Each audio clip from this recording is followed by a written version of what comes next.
Hey there. Welcome to Art Salon. I'm Ellie Shore, and I'm really happy to be here tonight. Art salons have been an absolute labor of love for me for more than 11 years now. And it's been an absolute joy to meet and really get to know such an incredibly broad variety of artists throughout South Florida, and bring you what I think are the best of the best month after month, year after year. Our artist tonight is Deryn Cowdy, who I met at the Collective 62 studios in Liberty City in Miami. It's a very special place. I'm not sure how many artists they have, but they're all women. They're all high energy, excited, bright, interesting people doing an incredible variety of work. And Deryn was one of the people I met when I started going there for their openings. I'm a photographer. I respond to photography. Deryn was showing photography in her studio, but it had a very, very unique and beautiful feel to it, because the photography was set against gold or silver leaf or precious metals. And she's got some magic technique or series of techniques for how she creates the effects that she does. But I was intrigued and charmed. And I've gotten to know her and understand that her work is, to an extreme degree, a reflection of who she is. Her kitchen series is her love of her home and the warmth and welcome of her home. And her garden series and weed series is an outer expression of her absolute love for nature and gardening and the Everglades and the Florida environment. She is an English woman. She was born in London, I think, and grew up in the Welsh countryside. She'll be telling us about that. And her early years in the Welsh countryside and back in London, where she completed her education in art. She grew up in a family of artists, so she's been surrounded by art all her life, and by creativity. She has worked since then in mural painting and in conservation of fine art and in many wonderful places that she will tell us about. So, Deryn Cowdy, take it away. Thank you, Ellie. It's a very great honor to be here. And thank you everyone who made the time to come and listen to this talk. I'm excited to share my work and my experience with you all. And I'm looking forward to seeing what everyone says and the questions that they might have afterwards. My talk is called Wading Through Weeds and Other Walks of Life. And I'm going to be telling you about the different things that happened during my life that led to me becoming the artist that I am now. So the outline will be starting with my early life, where I was brought up in Wiltshire and then in Wales. Then from there, I went to art school in Bath, which is near London, Bath Academy of Art. Then from there, I went to work in London, where I did various different kinds of artistic related jobs, scenic art, restoration, screens. I was a gallery assistant. And in my mid-30s, I was offered the opportunity to work for Gianni Versace. And so I came to Miami, initially just to work there, but I ended up staying. I met my husband here in Miami and settled down, and then started working here in Miami before getting back to doing my artwork. And then I'll go through the series I've made since I've been here and tell you about each one and how they relate to each other. So starting with my early life, I was brought up in this beautiful house in Wiltshire. My parents were both artists. They met at art school in Camberwell in London, and both of them trained as fine artists and sculptors. So my early life was filled with all different artists. There were photographers and sculptors and painters, and they all would come to see my parents because my father was a bronze founder. He had a foundry in the garden, and so everyone from London would bring their sculptures and he would cast them from wax into bronze. And when they all came for these pourings, there would be parties and my mother would make all this food and lots of people would stay overnight. So it was a really kind of interesting art-filled environment. This slide shows me being held by my mother, second from right, and the woman on the far right was the sculptor. She was actually the head of sculpture from Wimbledon Art School when my parents knew her. And then there's some other friends watching the events. This is my father and his friend Nigel, and they're preparing to pour the bronze into the molds. Here they are wheeling a keg of molten metal from the furnace towards the mold, which is buried in sand in the kiln. So it's low down so that they can reach it with metal. Here's the crucible full of molten bronze, and you can see somebody's there with a kind of poker thing, and they hold back what they call the scum and allow the pure metal to pour into the molds. It's a very complicated technique. It's called the hot lost wax process. And so my father was very skilled at working out how to let the molten metal get throughout the sculpture and how to let the hot air escape. And that whole system took him a long time to learn. He built the foundry himself with a very small amount of capital. So they were always at home, both my parents, because they both worked from home. This is a picture of one of my father's sculptures, one of our chickens, and it's standing in front of a self-portrait he made. And on the right, you can see me sitting on his shoulders with my brother and sister sitting on his knees in the garden.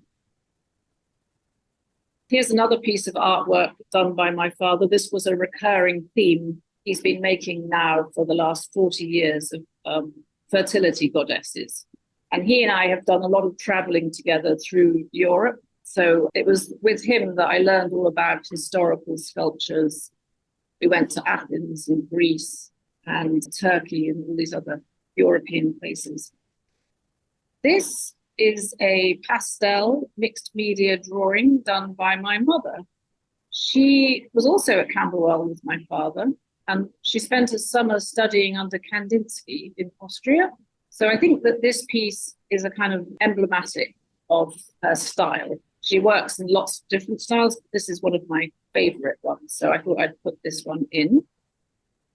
After about 8 years of living in Wiltshire, my mother decided to leave my father. One of the main reasons being that apparently he told her that she needed to work on the kitchen table, which I think is kind of ironic now, looking back, because of course, I've spent most of my adult life working on the kitchen table.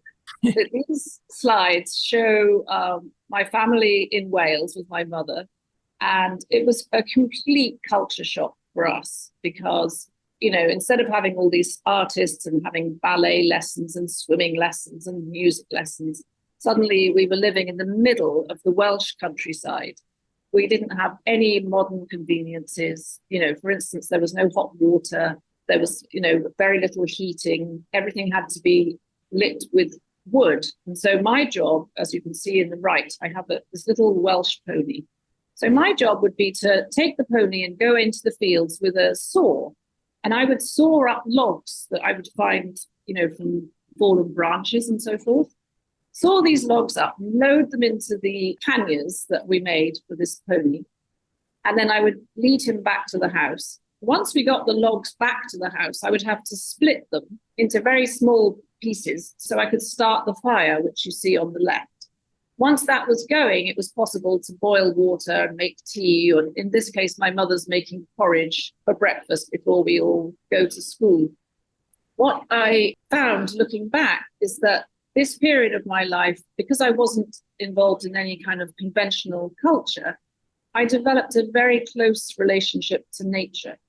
This farm was untouched by any kind of chemicals. and had never been, farmed using modern farming methods. So the hay fields were full of flowers and wildlife and all kinds of insects. And when we cut the hay, we used a horse-drawn hay mower. And so all our hay crop was brought in with a horse and cart. As a child, it was just magical to be able to live so closely with nature.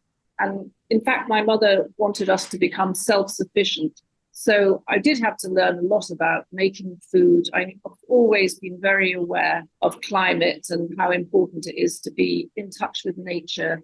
And, I learned how to grow vegetables and make cheeses and milk the cows. And we even had bees for honey. When I left Wales, it was to go to Bath Academy of Art, where I studied sculpture. And I was always interested in still lifes.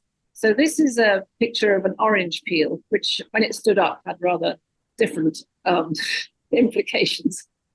But I learned a lot about drawing from life, making sculptures and working from life. And that training has really helped me a lot because I have a better understanding, I think, of form and how you model form and how, 3 dimensions work and how to relate to them. Here's another slide. This one is a full-size model of a life model on the right. And then on the left is a clay figure, not so big, which I fired. So it was made from ceramics.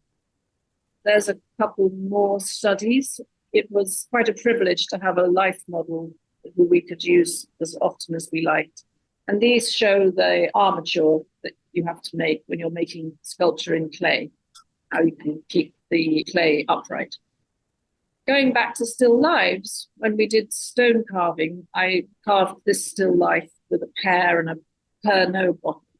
And I didn't realize until I was preparing this slideshow how much still life had played a part in my early work. So I think that's kind of interesting that it's been reoccurring throughout my working life. Here's another slide showing the still life. And I'm investigating the different spaces and dividing them up, working in clay and then casting into plaster.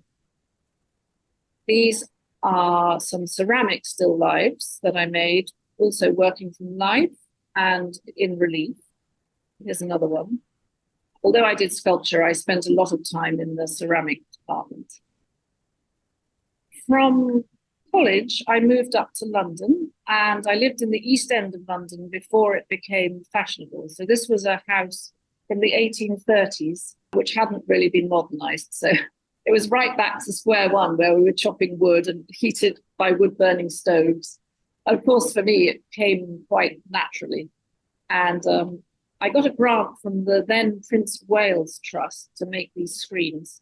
So I worked on these hand-painted silk panels, and I had the wooden frames were made because the grant allowed me to buy the woodworking equipment to make the wooden frames. So we had 2 floors in an old studio in Spitalfields, and I went from there.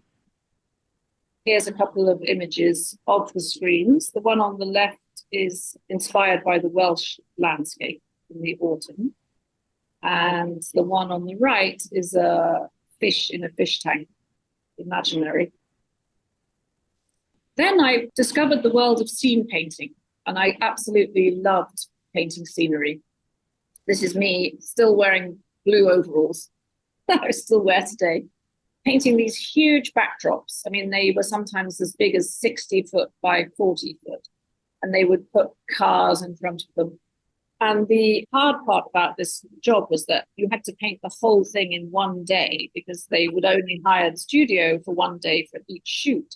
So I would have to get up at like 3 a.m, start work at 5, be done by noon, and then they would bring the car in. Of course, it wasn't always just me. There would sometimes be 2 or 3 of us. But this is a good example of, our normal backdrop work. This is a slide showing my work in conservation. This ceiling was in a house in northern England, and it dated right back to 1754. And some of the plaster and some of the colour had come off. So we spent 6 weeks restoring it on this scaffolding. And I think I have a close-up, so you can see more clearly what we were doing. We had to remodel the plaster and then recolor the plaster decoration. This is what they call vinegar wood graining, and I spent about 4 years working for the National Trust in England. My job was to travel around the countryside and reinstate historical paint finishes. So in this instance, there would originally have been a wood grain scheme, but it had been lost over the years.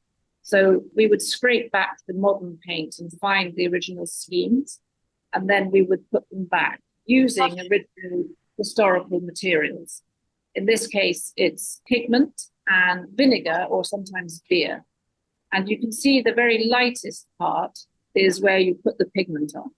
And then as you varnish over it, the whole thing comes to life. So the panel I'm looking at on the left is one coat of varnish. And then on the far left, you see how dark it got. That was because we had put 2 or 3 layers of varnish on. Then in my mid-30s, I was offered the opportunity to come to Miami to work at the Gianni Versace house on Ocean Drive. And it was an amazing opportunity, an incredible house full of very, very talented artists and artisans. I thought that I would be just coming to work here for about 3 months, but I fell in love with the place. And so I ended up staying. I met my husband here after I'd been here about 6 months, I think, or maybe a year. And we decided to stay in Miami and buy a house and start a family. So here I am with my son, Simon, who is about 2 here, I think. And this was a job we did for a synagogue also on Miami Beach, where we had to put stenciled decoration, paint an enormous arched ceiling, and gild the columns, and all that stonework and those columns, that's all painted to look like stone. So it was all white. The whole facade was white when we started. And the scaffolding was just enormous. I think back then, this is about 2004, back then the scaffolding was over $100,000 to install. Here is a mural. I worked a lot in different people's private homes, especially very high-end homes. So this was a dragon scheme for a client on Star Island. It took 6 pieces of this size to complete the ceiling. And as you can see, we had to invent the dragons, because obviously they don't exist, and create this trellis effect. The next slide shows them being installed. And once you install all these canvas panels, you have to work around and repaint the seams. So, it's a huge endeavor. And sometimes my father would come and help me, and sometimes I would get other friends to come and help. But it was great fun. And I loved the contrast between working in England, where everything was painted in like a mouse drab brown or, dull grays. Suddenly everything was really bright and very colorful, and you could swim in the ocean in the middle of the winter. So it seemed like I'd landed in paradise. Here is another project where we hand cut all these stencils. We designed the facades. And again, you see the wood graining in the middle that's all painted to look like a wooden shutter. I continued on doing this kind of work. Here's another slide showing a trompe-l'oeil ceiling, also painted onto canvas and applied to the ceiling afterwards. And the technique is to make the paint look as if it's actually 3-dimensional. So we paint the shadows on the, and the light to create a 3-dimensional effect. And then I painted a sky behind it to lift the ceiling and create a feeling of lightness. This slide is painted on linen to imitate a tapestry. And this was a commission to go into an elevator, so that when you walked into the elevator, you felt like you were in one of those very cozy little rooms with a lovely tapestry all around you. And it all had to be scaled up by hand. and, painted as closely as possible to resemble a tapestry. This image is taken from a Pompeian scheme. I was invited to do some wood graining on one of these very luxurious yachts that came for the Fort Lauderdale boat show. And while I was doing that, the designer discovered that I was also a painter. So they asked me to paint this screen, in effect. So it's got 4 panels. And we painted it to look as closely as possible to an old Pompeian fresco. And this was one of my favorite murals. This was done for a family on Miami Beach with 3 young children. And I got this rhinoceros from a Colombian ancient, folk art book. And I just thought it was really cute. And they have it still to this day, and they still are really fond of it. I also have continued doing murals. And a couple of years ago, I was working in Wynwood. This is a close-up of us in progress, painting very large scale and very bright colours. This is called the Wynwood Jungle. It's very close to the Salty Donut. And here's one of me on my ladder, which is on a scaffolding. It's very unsafe. This project took almost a year to complete because we had to keep going back and adding more on. But the clients were very pleased with the end result. You see a close-up of the tiger lilies. And we put glow-in-the-dark paint on these flowers so that were they ever to be able to install black lights, all these things would glow in the dark. This is the staircase. It took us a very long time to work out how to get this snake onto the stairs. And it's kind of cool because you walk past it, and as you get to the center, it finally lines up. Then you keep going. It goes back to being a kind of abstract pattern. In this section, I'm going to talk about my own work, which I began to do as early as, I think, 2007. I initially worked at home, and I started painting large abstracts. And I was very interested in using kind of natural materials and also, benefiting from the experience I had with all these different projects I'd done in the decorative and conservation fields.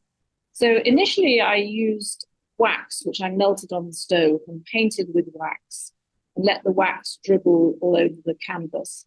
And then the colors were made from a children's tempera paint, which was not exactly mixed with the wax, but was layered on in between the wax.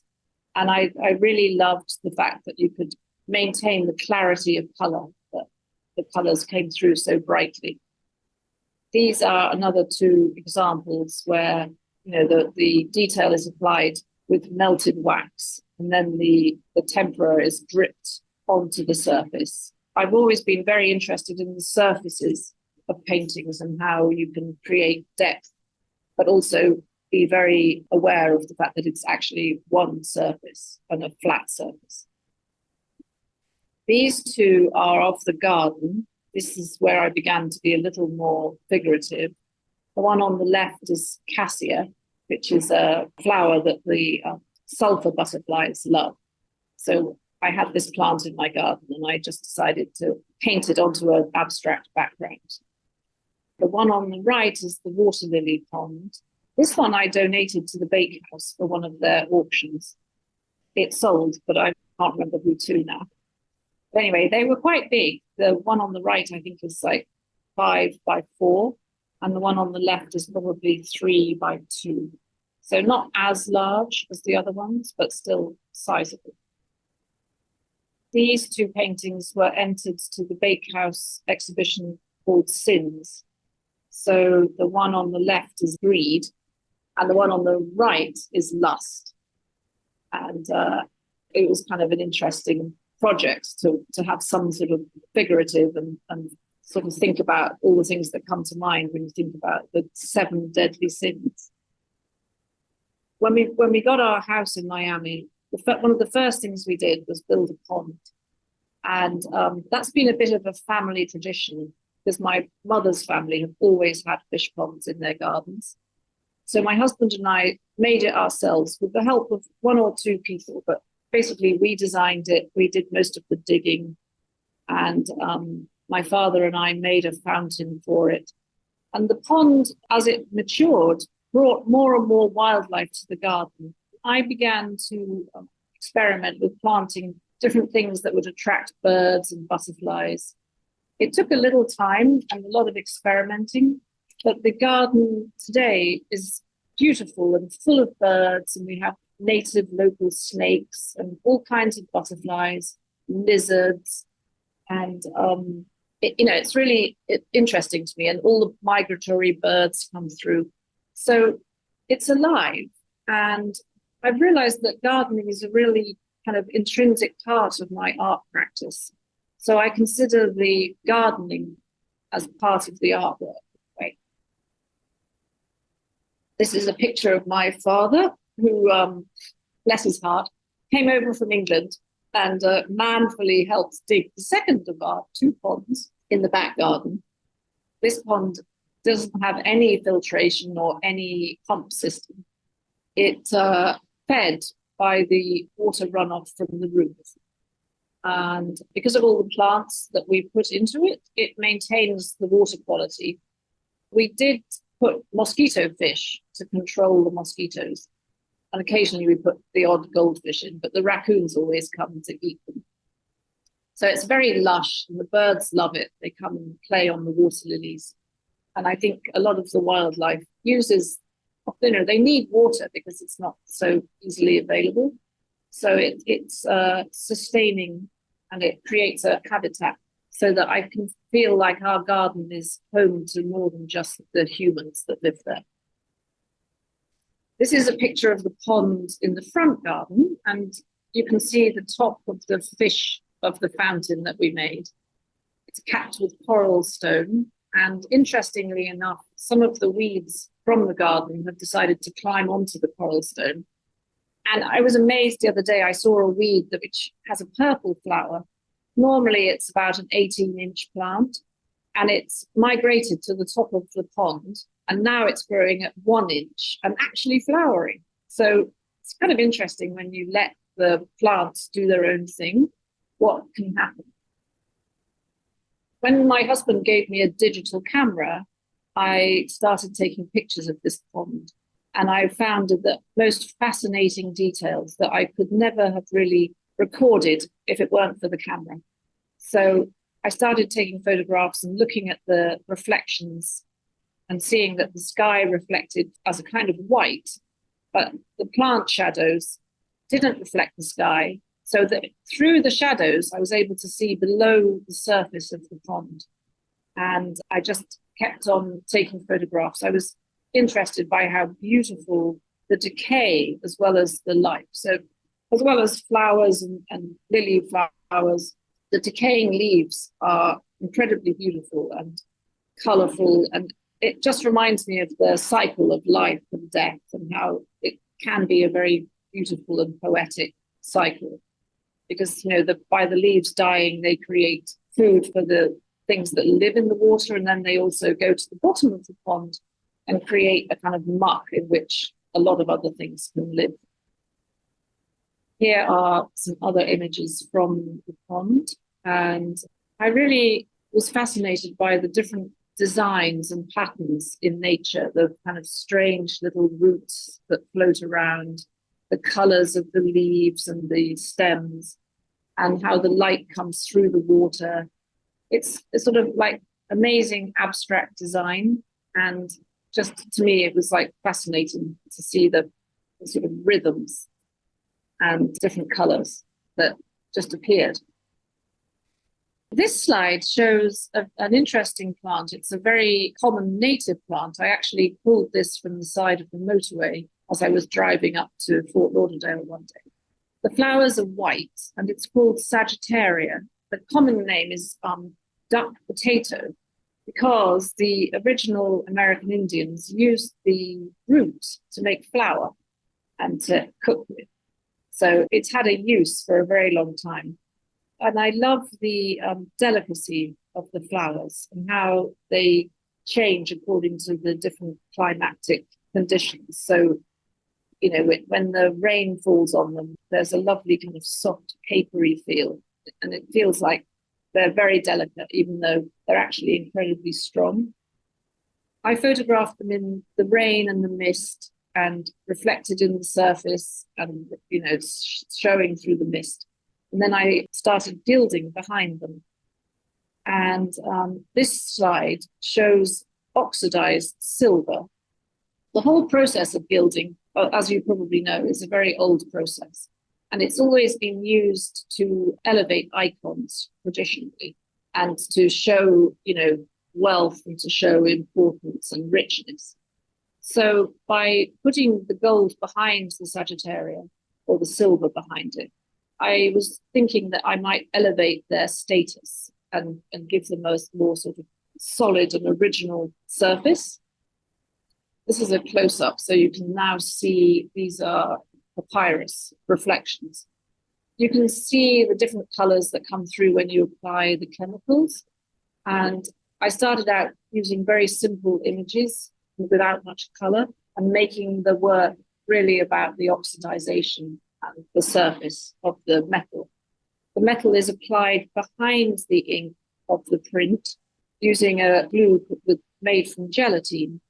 And it's very similar to a technique called verre, which dates back pre-Roman times, but became popular in the mid-18th century.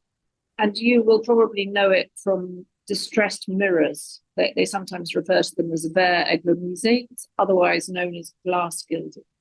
So you apply the size and it's very clear, so you don't see the glue.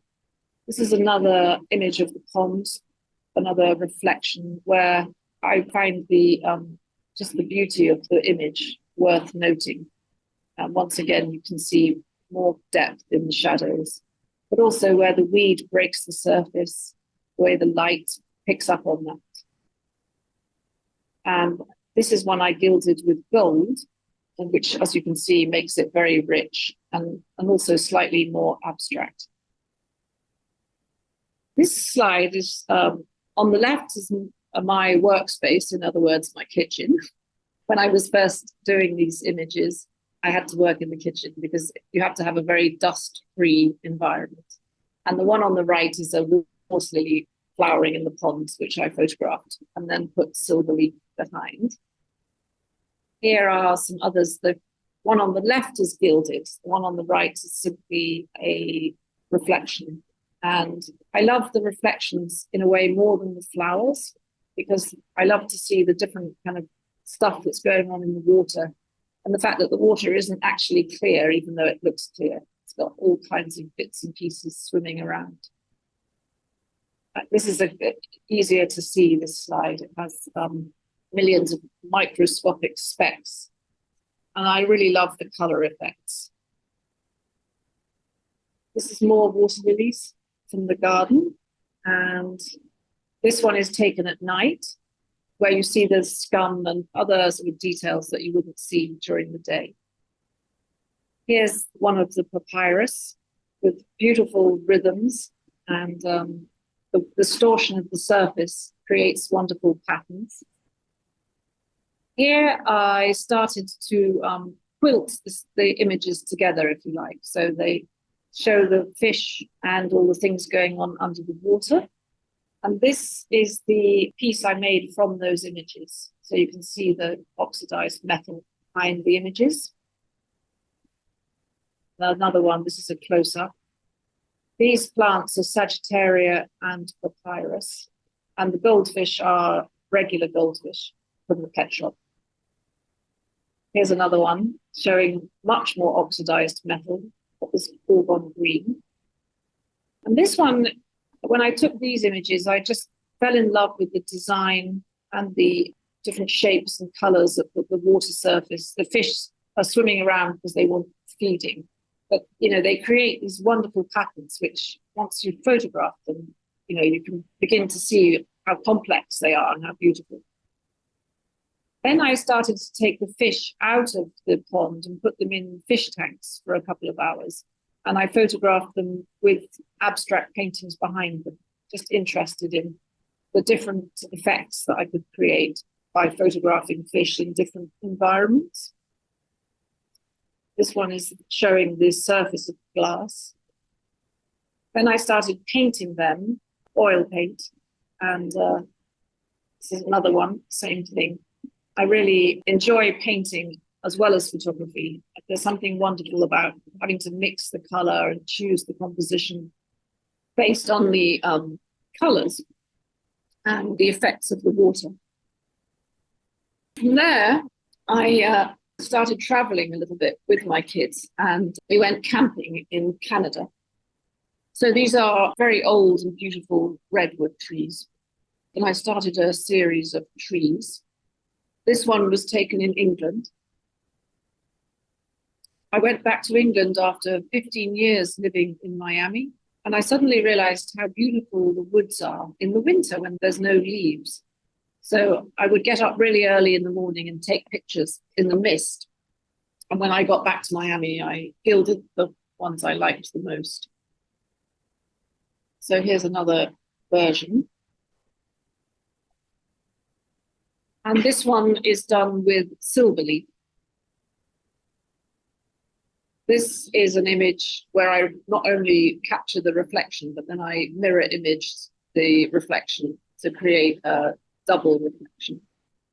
And here I've left the edges so you can see the gold leaf around the edges. And I kind of like the broken quality of the gold behind the image. This is another image of reflections. These are not entirely the same, but I kind of like the almost identical symmetry. Then I started my rain series, which came from walking in these woods. I found a blackthorn that was just coming into bud after the winter, and the dew was stuck all over the branches. And in this very early morning light, it was glistening as if it was a Christmas tree. I gilded about 15 different versions of this tree. And I was very taken by the green buds, the leaves coming after the darkness of winter. And I think these really kind of reminded me that the seasons go round and that our reaction to them is almost in our DNA, because we really are reliant on the seasons, and we have been for so many centuries now. That's why we celebrate spring, because it's kind of the rebirth of life. So these, to me, represent the cycles of nature.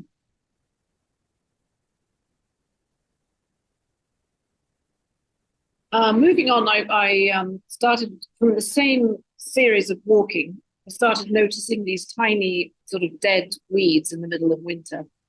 And when I did close-up photography, I was very interested in the design and the architecture of the plants. And I thought that weeds are so often treated as a nuisance that photographing them and gilding them might help people to see them as things of beauty and things which are useful in terms of, you know, the flowers being really good for pollinators, and how important it is to have weeds for biodiversity.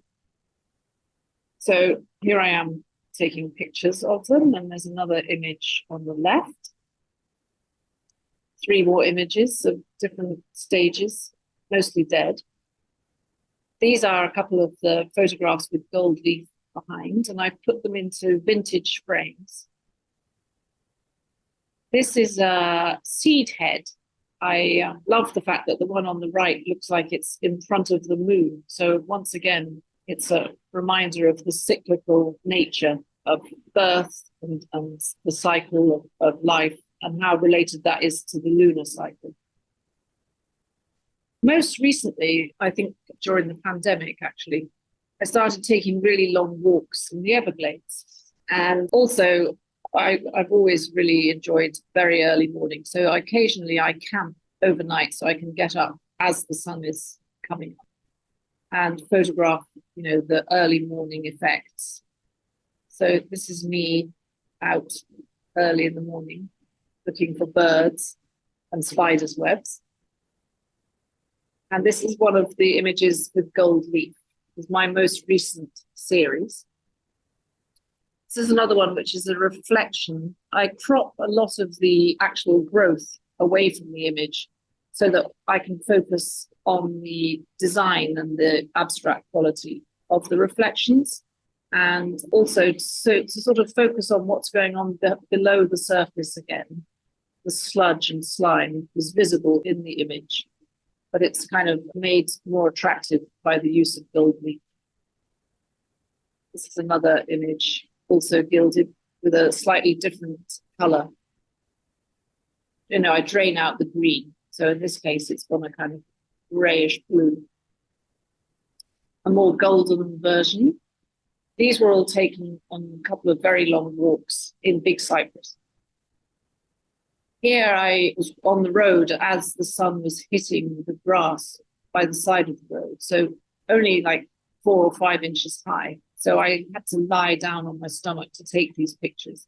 But I sort of think it's interesting to have a close-up look at things we would normally drive right past, and to bring them to the forefront and hopefully share them with a wider audience.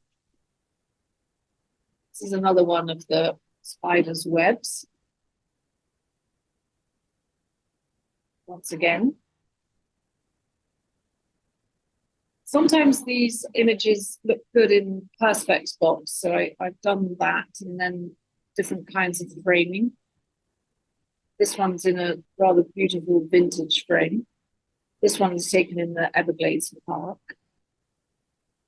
And once I moved into the Collective 62, recently we all went to New York to have a group exhibition. So this is me in New York in front of one of these Everglades pieces. And this is the painting that I've done of the birds of the Everglades. I've done several styles, but my current one, which is also behind me, is painted on silver leaf, where I apply the silver leaf to the paper. I do them on paper and then paint on top of that. The one on the left with the spoonbills is directly painted on paper with oil. And the one on the right is canvas painted in oil also. This is a picture of me applying the silver leaf to the paper and doing a painting on canvas in my studio. Another image of the studio, work in progress. I moved to the studio 3 years ago, and since then I've really been bowled over by the amount of support and community that we have here, and how everybody supports each other, and really we work so well together that I've become, much more confident about my work, and I've reached a much wider audience, and felt, that I can really push the boundaries and try bigger and better prints, and keep going, exploring. Before we go, I just wanted to show you a few of my kitchen series, because that has been a sort of ongoing theme through really my whole life, I would say. But I've been doing these paintings through the whole time I had children, and I would paint from photographs usually at night or when they were away at school. I got several commissions. I painted mostly in oils, and then I realized that the photographs I was taking were actually quite worthy in themselves. So I started gilding those and putting them in these vintage frames. I really like the kind of everyday scenes, and they're taken very spontaneously when the light comes in through the window, unstructured, to capture this light, which is very momentary. And usually, just everyday kitchen containers and fruit and vegetables that will be around because I'm making supper, or, a soup or something. So dragon fruit on the left, and beetroots and a carrot on the right. And this is a picture of my studio, what it looks like now. And here are all my friends. This is just to show, what a great working environment. I feel very fortunate to be able to have a studio here. And I just look forward to staying here as long as I can and working with all these wonderful people. Here's a lovely picture showing us all on a project where we made our own kiln and fired it. I think we've got almost everyone that's here now in this image. And that's really the end of my talk. Thank you so much, Deryn. I think as much as anyone that has ever spoken at Art Salon, you live your art in such beautiful ways. And I keep seeing your Welsh experience coming through in every pore of your body, every part of your work. Thank you, Deryn, for a wonderful presentation, a fascinating presentation. And more than that, thank you for giving us these images of nature in extraordinarily beautiful ways. It's an opportunity for all of us to go deeper into the beauty that's around us. So thank you all. This is our last art salon for this season, and we'll be back in October, and we will have another slate of wonderful artists. Good night.